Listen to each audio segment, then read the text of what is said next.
नमस्ते, मैं आप सबका स्वागत करती हूँ। इस सेशन में हम जान जाएंगे कि सिंगल और डबल सोलेनॉइड वाल्व वाले डबल एक्टिंग न्यूमेटिक सिलेंडर के डायरेक्ट और इनडायरेक्ट कंट्रोल के लिए एक सर्किट कैसे बनाया जाता है। इस सेशन के समाप्त होने तक आप सोलेनॉइड वाल्व्स के उद्देश्य और कंस्ट्रक्शंस के बारे में जान जाएंगे और असेंबल को ट्रेनर बोर्ड पर असेंबल कर पाएंगे और सर्किट के फंक्शन की जांच भी कर पाएंगे। इलेक्ट्रोन्यूमेटिक कंट्रोल में न्यूमेटिक पावर सिस्टम्स को चलाने वाले इलेक्ट्रिकल कंट्रोल सिस्टम्स होते हैं। इसमें सोलेनॉइड वाल्व्स का इस्तेमाल इलेक्ट्रिकल और न्यूमेटिक सिस्टम्स के बीच में एक इंटरफेस के रूप में किया जाता है। स्विच जैसे डिवाइस का इस्तेमाल फीडबैक एलिमेंट्स के रूप में किया जाता है। Electrically actuated directional control valves एक इलेक्ट्रोन्यूमेटिक कंट्रोल के दो पार्ट्स के बीच में एक इंटरफेस का निर्माण करता है। इलेक्ट्रिकली एक्चुएटेड डीसीवी के सबसे महत्वपूर्ण कार्यों में ये शामिल है: एयर सप्लाई को ऑन या ऑफ पोजीशन में स्विच करना, सिलेंडर ड्राइव को बढ़ाना और पीछे हटाना। Electrically actuated directional control valves को सोलेनॉइड की मदद से स्विच किया जाता है। सोलेनॉइड एक रिले कॉइल जैसा होता है जिसमें एनर्जी आने पर यह एक नॉर्मल वाल्व के हैंड लीवर को ऑन करने के समान वाल्व को स्विच ऑन कर देता है। उन्हें दो ग्रुप्स में बांटा जा सकता है: सिंगल और double solenoid valves. Single solenoid valve को स्प्रिंग रिटर्न वाल्व भी कहा जाता है। यह तब तक सिर्फ एक्चुएटेड पोजीशन में ही रहता है जब तक सोलेनॉइड से होकर करंट का फ्लो होता रहता है। डबल सोलेनॉइड वाल्व तब तक भी अंतिम स्विच पोजीशन को बनाए रखता है जब सोलेनॉइड से होकर कोई करंट फ्लो नहीं करता है। शुरुआती पोजीशन में इलेक्ट्रिकली एक्चुएटेड डीसीवी के सभी सोलेनॉइड डीएनाइज्ड होते हैं और सोलेनॉइड इनएक्टिव होते हैं। डबल वाल्व में कोई स्पष्ट शुरुआती पोजीशन नहीं होता है क्योंकि इसमें कोई रिटर्न स्प्रिंग नहीं होता। सोलेनॉइड के संभावित वोल्टेज लेवल को आपके समझ के लिए स्क्रीन पर दिखाया गया है। यहाँ नॉर्मल और एक्चुएटेड पोजीशन में 3 पोर्ट 2 वे सिंगल सोलेनॉइड का क्रॉस सेक्शनल व्यू दिया गया है। नॉर्मल पोजीशन में पोर्ट 1 ब्लॉक्ड होता है और पोर्ट 2 बैक स्लॉट के जरिए पोर्ट 3 से कनेक्टेड होता है।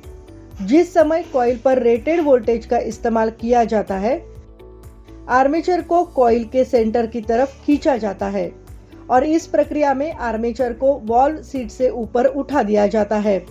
अब कंप्रेस्ड एयर पोर्ट 1 से पोर्ट 2 की तरफ फ्लो करता है और पोर्ट 3 ब्लॉक हो जाता है।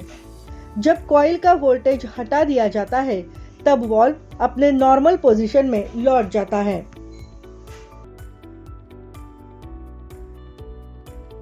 यहाँ 2 पोर्ट 2 वे सोलेनॉइड ऑपरेटेड वाल्व को दिखाया गया है। यहाँ नॉर्मल और एक्चुएटेड पोजीशन में 5 पोर्ट 2 वे सिंगल सोलेनॉइड का क्रॉस सेक्शनल व्यू दिया गया है। नॉर्मल पोजीशन में पोर्ट 1 पोर्ट 2 से कनेक्टेड होता है, पोर्ट 4 पोर्ट 5 से कनेक्टेड होता है और पोर्ट 3 ब्लॉक्ड होता है। जब कॉइल 14 में रेटेड वोल्टेज का इस्तेमाल किया जाता है तब वाल्व एक स्विचिंग पोजीशन में एक्चुएट हो जाता है। एक्चुएट पोजीशन में पोर्ट 1 पोर्ट 4 से कनेक्टेड होता है, पोर्ट 2 पोर्ट 3 से कनेक्टेड होता है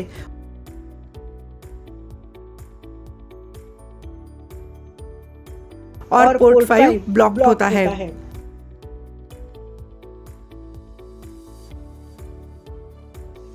जब कॉइल 12 में रेटेड वोल्टेज का इस्तेमाल किया जाता है तब वाल्व अन्य स्विचिंग पोजीशन में एक्चुएट हो जाता है।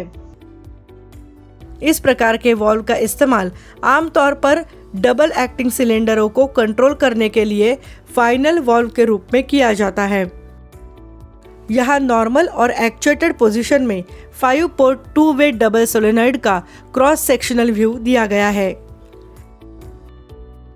कॉइल 14 में रेटेड वोल्टेज का इस्तेमाल करने पर वाल्व एक इंटरनल पायलट वाल्व के माध्यम से एक्चुएट हो जाता है, जहां पोर्ट 1 पोर्ट 4 से कनेक्टेड होता है, पोर्ट 2 पोर्ट 3 से कनेक्टेड होता है और पोर्ट 5 ब्लॉक्ड होता है। जब KL12 में रेटेड वोल्टेज का इस्तेमाल किया जाता है तब वाल्व अन्य स्विचिंग पोजीशन में एक्चुएट हो जाता है, जहां पोर्ट 1 पोर्ट 2 से कनेक्टेड होता है, पोर्ट 4 पोर्ट 5 से कनेक्टेड होता है और पोर्ट 3 ब्लॉक्ड होता है। यहाँ विभिन्न सोलेनॉइड पायलट एक्चुएटेड वाल्व्स के सिंबल दिखाए गए हैं।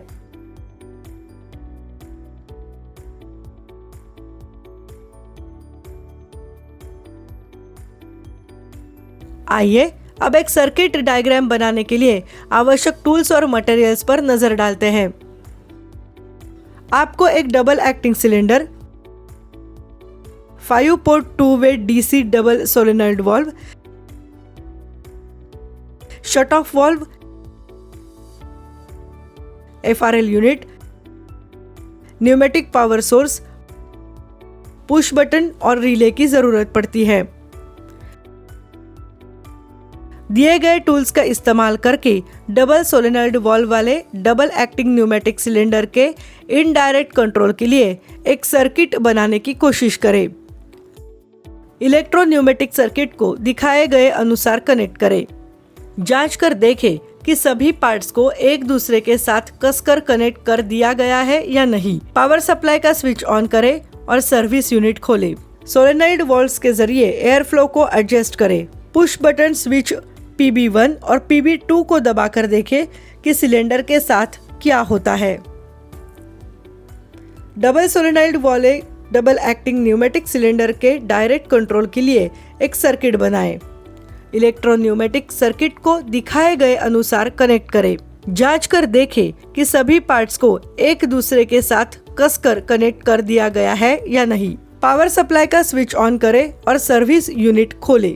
सोलेनॉइड वाल्व्स के जरिए एयर फ्लो को एडजस्ट करें। पुश बटन स्विच PB1 और PB2 को दबाकर देखें कि सिलेंडर के साथ क्या होता है।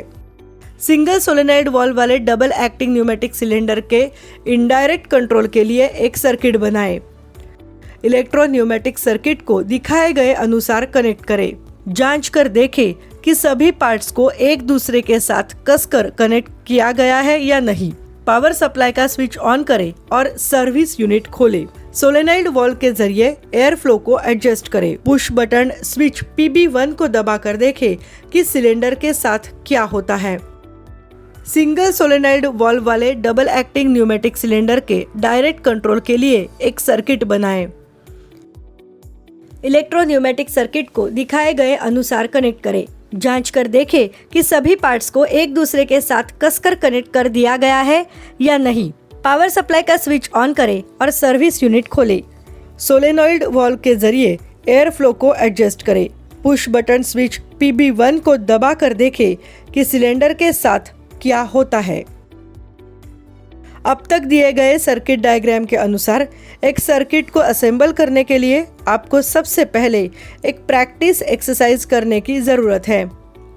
सबसे पहले ऑपरेटिंग प्रेशर P को 50 बार 1 वे थ्रोटल और पोजीशन 2 पर सेट करें। दिए गए कार्यों के आधार पर सर्किट का निर्माण कर लेने के बाद फ्लो पथ, ऑपरेटिंग पोजीशन, प्रेशर PO2 और PO3 और फोर्स F1, F2 और डेल्टा F दर्ज करें और रीडिंग को स्क्रीन पर दिखाए गए टैब्यूलेशन में बताए गए अनुसार स्थिर एयर प्रेशर पर नोट किया जाता है और अंत में हम उन्हें विवरणों के आधार पर न्यूमेटिक सर्किट के परफॉर्मेंस के बारे में जान लेते हैं। यहाँ कुछ सुरक्षा सावधानियों के बारे में बताया गया है जिन्हें आप ध्यान में रखने की जरूरत है।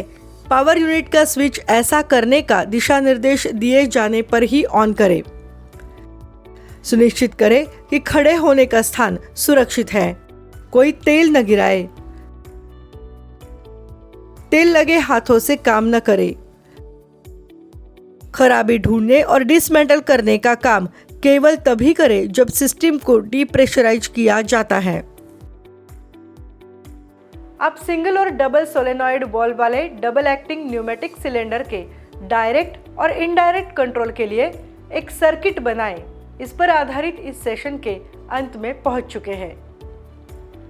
अब आप सोलेनॉइड वॉल्व्स के उद्देश्य और कंस्ट्रक्शंस के बारे में जान गए होंगे और असेंबल को ट्रेनर बोर्ड पर असेंबल कर पाएंगे और सर्किट के फंक्शन की जांच कर पाएंगे।